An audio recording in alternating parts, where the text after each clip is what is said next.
Hello everybody, this is Corell from the Tiny House. Been a while since I put anything up.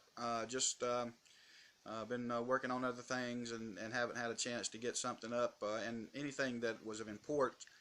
But the heating situation is it's October the 8th and I did need to get a heating solution going. So here's the way we're going to heat the tiny house through the winter. This is a propane fired heater. It'll also do natural gas, and this is a dual fuel, so you don't have to make any adjustments. You can go back and forth between propane and natural gas. So I thought that was a good solution. It's a 10,000 BTU heater, and it will do the tiny house very well.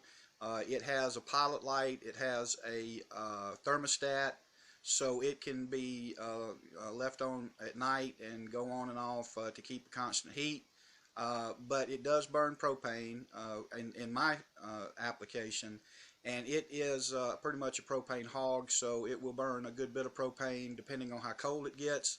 So it is not the full-time solution. It is for getting the chill off, or if the main heating solution doesn't work properly or needs a little boost, then this is here. It will heat this tiny house very effectively, very quickly. But as I say, it is a propane hog. It has on the top, don't know if you can see it, maybe the knobs for it has 5 settings of different heat. It has a pilot light. The one on the left is a striker so that it will light. The ignition source runs off 1 D-cell battery, so it is completely off the power grid, and it is a propane heater. The main heating unit that's going to heat the tiny house is a old wood stove. I bought this at just a junk lot, and got a good deal on it, and it works very well. It's in good shape. And then I had to, of course, put the venting system on it. This is just single wall vent pipe that's made for wood heaters. And instead of going through the roof, I could have gone through the roof, but I don't like to punch holes in my roof, because if you punch a hole in the roof, you are likely to get a leak.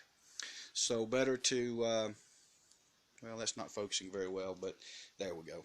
So this single wall stuff works very well.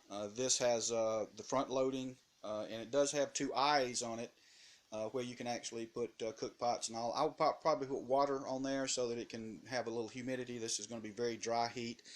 That never did focus very well, but you get the idea. And then outside, this was a nice little touch, I thought.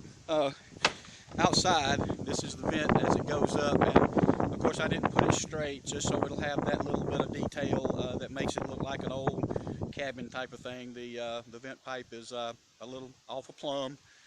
Actually, I just cut the thing a little short, but when it came out like that, I said, well, that adds a little character. And the top thing is really for a gas vent, but what they wanted for a chimney vent was so much more expensive. I just went, I'm not going to do that. I'm going to get this cheaper thing. It's silver, but who cares?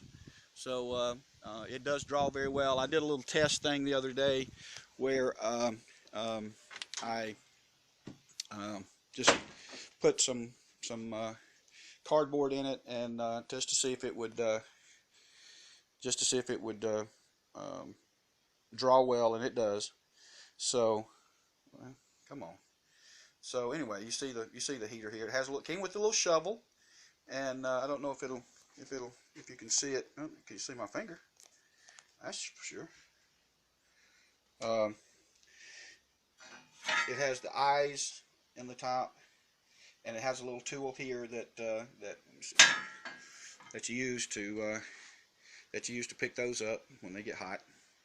And then you can actually use it as a cook stove. So, and there's a damper that goes into this vent pipe that will restrict the airflow, and that vent pipe will get red hot if you get too much fire in there and shut it down too much.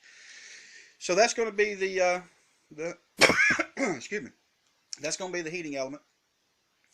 Between that and the propane, I have quick heat and I have sustained heat. The thing about this heater is, there's no off button, so once you get it hot, you're going to be hot, and if you get too hot, you just have to open a door or window or whatever. But that's going to be the solution. Now, up here in the ceiling, in the summertime, if you'll remember, I did not put anything up here, and that vent down the middle is just open to the outside. Now, that's not going to work in the wintertime. So I'll be putting insulation up here in between the rafters, and I may go ahead and cover the rafters with a wood tongue and groove, or a kind of a 4x8 sheet of stuff that looks like tongue and groove, and or beaded tongue and groove, and go ahead and finish that ceiling off, and then I can go around and finish out these things around the ceiling, just to make it look more like a house. Now, over here, over the porch, I do have some storage area that I can do, so I'll probably put that for storage area, because I do need some, and that kind of thing. So those will be upgrades, but basically for today, it was the heating units for the tiny house. All right, talk to y'all later. Bye.